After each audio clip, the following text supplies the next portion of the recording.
Un ovni a traversé la Sarthe aujourd'hui. Pas volant, mais bien terrestre.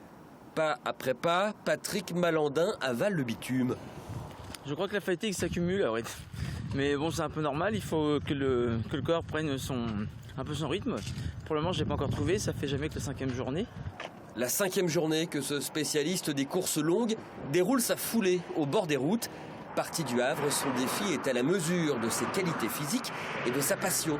Parcourir 10 000 km en 100 jours, soit une moyenne de 100 km par jour. Non, je pense pas être fou, je crois pas, tout du moins. Ce que je sais, c'est que j'aime bien, comme pour être orqué, c'est de dire est-ce que rester sur son canapé, ça n'est pas l'être un peu plus fou.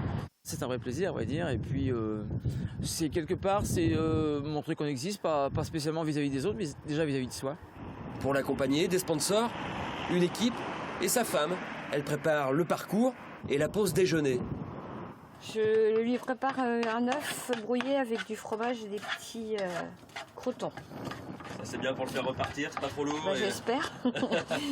D'habitude c'est souvent des pâtes ou de la purée, mais je me suis dit que ça allait peut-être changer un petit peu. Repos mérité pour Patrick Malandin après 70 km de course. Donc je vais prendre le temps de manger un petit peu pour me faire du bien, parce que le corps, j'ai quand même pas mal attaqué dans les calories. Je dois être à 6000 calories dépensées tout de suite. Bon, même si le temps est maussade et moyen, il n'empêche que les calories sont quand même dépensées. Et donc je vais me sustenter donc un petit peu, et puis je vais repartir juste après. Et Patrick repartira pour 30 km.